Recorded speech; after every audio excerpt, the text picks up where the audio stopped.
China has lashed out at the developed world's largest emitters of greenhouse gases for setting themselves what it called unremarkable and even deceptive targets for cuts. China has been pushing hard for a strong commitment from developed countries at the international climate talks in Copenhagen. But Su Wei, the head of the Chinese delegation, singled out the U.S., the EU, and Japan for criticism on Tuesday. Speaking at a news conference on the sidelines of the summit, Su said the U.S., the second largest emitter, had set a goal that was not notable, the EU's target was not enough, and Japan had set impossible preconditions on its commitment. Last month, China announced a 45% cut in carbon intensity by 2020, the first time it set specific targets for cutting carbon emissions. 2 days into the talks in the Danish capital, long-running North-South rifts have dampened hopes of reaching a robust global agreement among the 192 nations represented at the summit. China said it hopes the dialogue between the United States and North Korea will revive the stalled Korean nuclear talks. Foreign Ministry spokesman Jiang Yu said Beijing backed the U.S.-North Korean talks and expects the discussions to lead to a restarting of the six-party talks.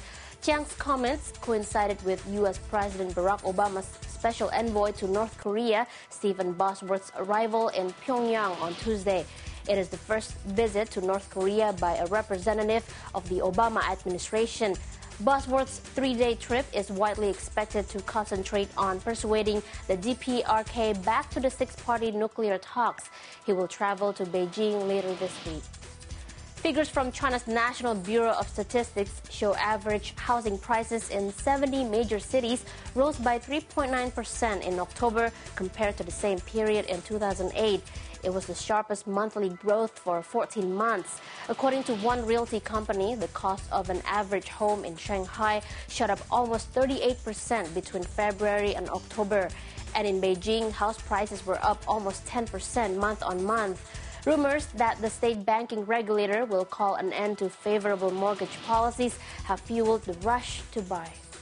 China made and sold record 12 million vehicles in the first 11 months of this year. Official industry figures show the country is now the world's largest auto market. And the China Association of Automobile Manufacturers said sales and production of vehicles for the whole year were both expected to top 13 million units. China's total car sales outstripped those of the United States for the first time in January, helped by government efforts to stimulate domestic consumption. Last year, a record total of 9.4 million vehicles were sold in China, up 8% from the previous year. Blackberry cell phone services will soon be available to individual customers in China for the first time. The handheld devices made by Canadian company Research in Motion have previously only been available in China to employees of a few major companies. Workers at smaller firms will now be able to access a Blackberry, long a mainstay of Western business users. China has about 650 million cell phone subscribers.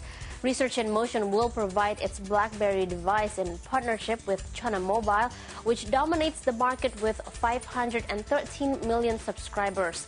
The firm will be keen to catch up with iPhone, which has already made inroads into the China market following its launch last month. And finally, the rise of China as an economic superpower was the most read news story of the past decade, surpassing the Iraq War and the attacks of September 11th. That's according to an analysis by U.S.-based media tracking group. The Global Language Monitor uses an algorithm to search printed and electronic media and the internet for trends in word usage. The list was based on the number of citations over the course of the decade on the internet, the blogosphere, including social media, as well as the top 50,000 print and electronic media sites. The China story topped news about the 2003 Iraq War, the September 11, 2001 attacks, the ensuing war on terror, and the sudden death this year of Michael Jackson at the age of 50. And that's the BON headlines for now, but we'll be back with more news after this.